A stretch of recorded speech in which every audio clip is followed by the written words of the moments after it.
She said, get out the chat room and clean my Glad stretch. Feeling fine, so fresh. The Glad Girl Group coming at you with a throwback jam. That was Glad Force Flex Drawstring Trash Bags featuring Pine Sol Original Scent. And that's better than all good. It's all Glad.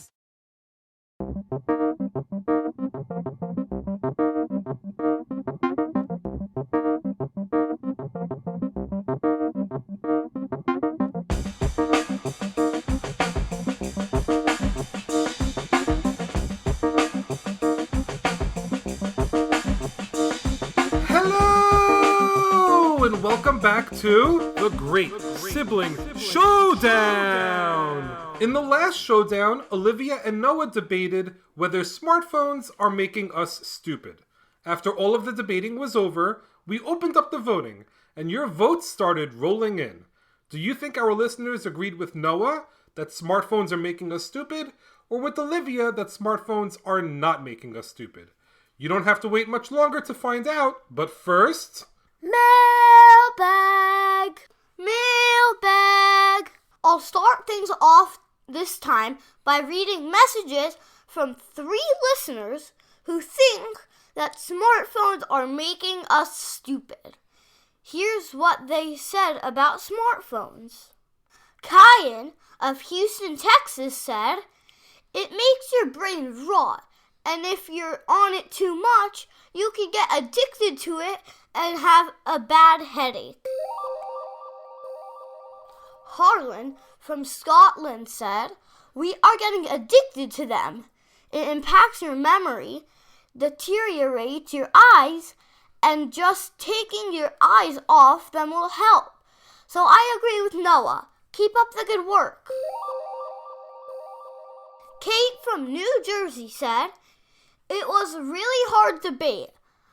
I think that smartphones have the opportunity to make people smarter, but most people don't take the opportunity. Great job, Olivia and Noah." Now, let's hear from 3 listeners that agreed with my side in the debate that smartphones are not making us stupid. Here's what they said about smartphones. Jeremy, Nathan, and their dad from Havertown, Pennsylvania said, "Because we don't have to remember so much and have more brain space for other things." Alp from California said, "Things cannot make you stupid. Your choices can make you stupid or not. In this case, we could say that computers make you stupid if you always play video games and silly videos." Ellie from Leeds, England said, "Because they give you help when you need it, and they tell you if a storm is going to happen. And if we didn't have smartphones, we wouldn't be able to listen to your wonderful podcasts." Those were 6 super messages from big fans of the podcast. But there were so many more messages sent to us, and we're about to reveal the official results. Drum roll, please! With 55.6% of the vote, in a very close debate, most of our listeners think that smartphones do not make you stupid. Did you agree with the majority of our listeners? Well, even if you didn't, just remember that every opinion matters. It's always important to keep an open mind. You never know. Maybe someone can convince you to change your mind. Now that Showdown number 10 is settled, it's time to move on to Showdown number 11. This week, Olivia and Noah are going to debate whether kids under 18 should be allowed to vote. In just a few months, millions of people all across the United States are going to vote. Election Day this year is going to be especially important because Americans will be voting for the next president. In the United States, you need to be 18 years old or older to vote. In recent years, many people have argued that voting should be open to children under the age of 18. Many believe that the voting age should drop to 16. Believe it or not, the voting age was higher than 18 not too long ago. Until 1971, an American citizen needed to be at least 21 years old to vote. In 1971, the 26th Amendment to the Constitution was ratified, And it said, quote, "The right of citizens of the United States, who are 18 years of age or older, to vote shall not be denied or abridged by the United States or by any state on account of age." End quote. Ever since the amendment was ratified 53 years ago, the voting age has been 18. Changing the voting age from 21 to 18 took a really long time. The first president to support lowering the voting age was Dwight D. Eisenhower, who suggested lowering the voting age in his 1954 State of the Union address. Just 1 year after President Eisenhower mentioned lowering the voting age, a war started that became very unpopular. The war was called the Vietnam War. As the war dragged on into the 1960s, many Americans did not believe that the United States should be involved in the war. During the war, Americans were drafted into the military. In other words, they were selected to fight in the war, whether or not they agreed that the United States should be involved in the war in the first place. Americans as young as 18 years old were ordered to fight in the war. This became a big factor in lowering the voting age. Many believed that if 18-year-olds were old enough to fight in a war to serve their country, then surely the same 18-year-olds should be able to vote. Many people used the slogan, "Old enough to fight, old enough to vote," to express how ridiculous it was that the government felt that 18, 19, and 20-year-olds were old enough to fight in a war, but not old enough to vote. In 1971, while the Vietnam War was still raging, an amendment to lower the voting age to 18 was passed by both chambers of Congress, and then ratified by all of the states, which made it official, dropping the voting age from 21 to 18. In this week's Showdown, Olivia is going to argue that the voting age should come down from 18 to 16, while Noah is going to argue that the voting age should stay right where it is. As they always do, Olivia and Noah are going to debate in 3 rounds. In round 1, Olivia is going to go first. Olivia, why do you think the voting age should be lowered to 16? 16 and 17-year-olds know enough to make the important choice necessary to vote. Don't believe me? Well, a study was done by the American Academy of Political and Social Science. They found that kids as young as 16 scored the same as adults on things that are critical to casting a well-informed vote. In other words, most 16 and 17-year-olds possess the same knowledge as adults when it comes to politics and civics. Austria lowered their voting age to 16 in 2007. Since that happened, 16 and 17-year-old voters have voted similarly to older voters in the elections. Other countries like Brazil, Ecuador, and Scotland allow 16-year-olds to vote.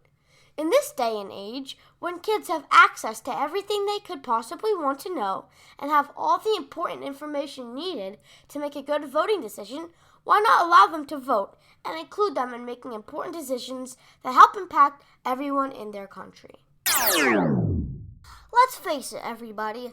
Most 16 and 17-year-olds are not mature enough to vote. The brain is still developing a lot during our teenage years. Here's another thing to consider. Do 16 and 17-year-olds even want to vote? If you think the answer is yes, check out these amazing numbers. In the last presidential election, in the year 2020, 61.3% of Americans that were allowed to vote voted. The younger someone was, the less likely it was that they voted. For example, 72% of people 65 and older voted. On the other end, only 48% of people from 18 to 24 voted. That's not even half. If 18 to 24-year-olds can't bother to vote, why should voting be open for people that are even younger? Round 1 has come to an end. Have you decided how you feel about 16 and 17-year-olds voting? If you aren't 100% sure how you feel, I have great news for you. There are 2 more rounds of debate to go. This time, in round 2, Noah is going to kick things off by telling us why people under 18 should not be able to vote. It's simple. Kids under 18 don't have the independence necessary to make their own important decisions. In many cases, 16 and 17-year-olds are in high school and they live with their parents. While they are in with their parents, they are very likely to be influenced by the voting of their parents. On the other hand, older kids may be in college or living on their own. Being more independent also helps people form their own opinions on how to vote. Here's another important fact. 16 and 17-year-olds are less likely to consider the sources of the information they are getting. In other words, younger kids tend to believe everything they hear, whether it's true or not. Before elections, lots of information about the elections can be found in newspapers and magazines, on TV, and on the radio. A lot of the information is true, but some of it is not. It's more likely that an older person can tell the difference between true and false information they are seeing or hearing. I think 16 and 17-year-olds should vote for the same reason that you think they shouldn't, because many of them still live with their parents. Why do I think that? Well, it's because people who vote in one election are 13% more likely to vote in a future election. In other words, it's very likely that 16 and 17-year-olds would go vote with their parents because they are curious about the whole voting thing. After that first experience, they are more likely to become voters for life. Over the years, when they become more independent, it's very possible that their voting patterns might be different from their parents. If we continue with the way it currently is, young voters are going to continue to show up in very low numbers on election day, creating bad habits they will carry with them for the rest of their lives. An 18-year-old off at college is likely to think there is something more important to do on election day than vote, even if the other thing is not as important, like going to the movies or something. Glad drink, feeling fine, so fresh. Glad stretch, glad drink with scents that take you back.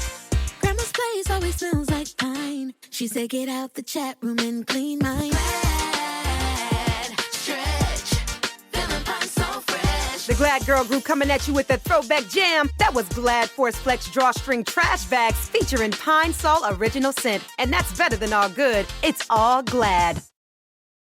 2 rounds are in the books, and only 1 round remains. It's a good thing that last round is the make or break, real not fake, give or take, for goodness sake, final arguments. It's one last chance for the kiddos to beg you to vote with them. And they have to do all that hard work in just 60 seconds. I gave the official Great Sibling Showdown wheel a spin, and it landed on Olivia. Alright, Olivia, for the last time, please tell everyone why people under 18 should be given the right to vote. Do you know what many 16 and 17-year-olds are able to do in different parts of the United States? Well, depending on where you live, you might be able to drive. You also might be able to work at a paying job. And of course, if you work, that also means that you are able to pay taxes. On what planet should someone who can drive, work, and pay taxes not be able to vote?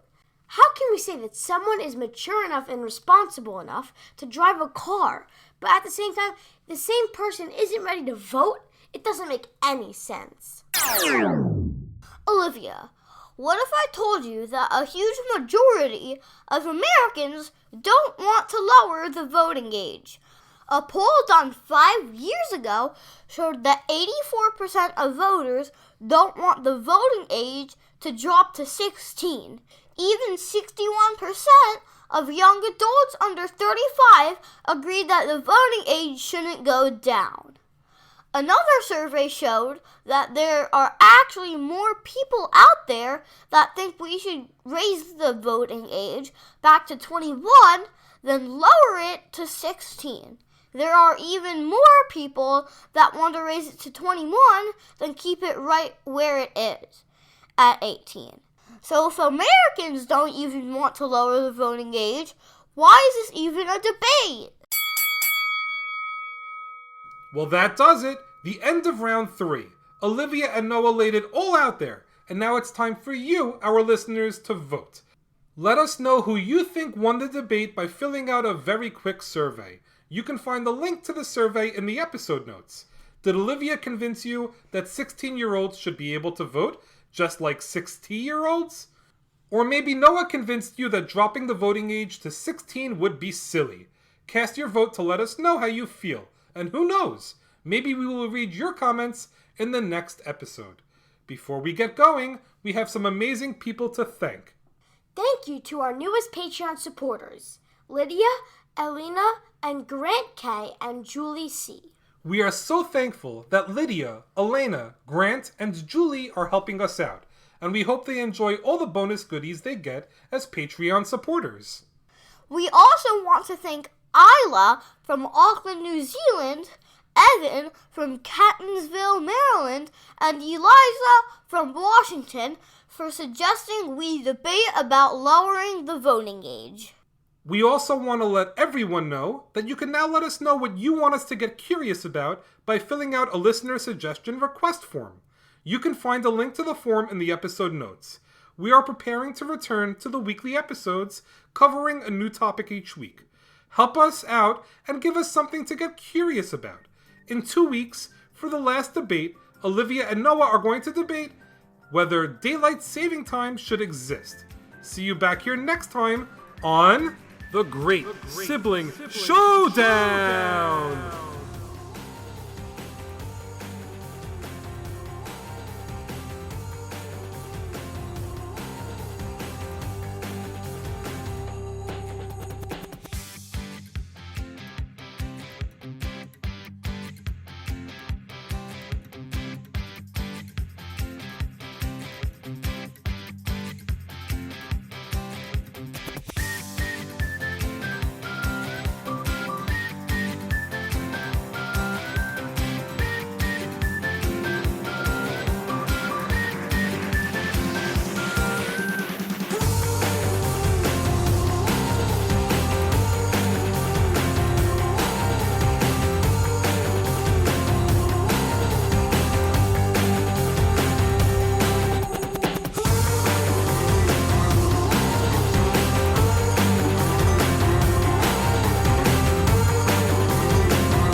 Glad drink, feeling fine, so fresh. Glad stretch, glad drink with sense to take you back.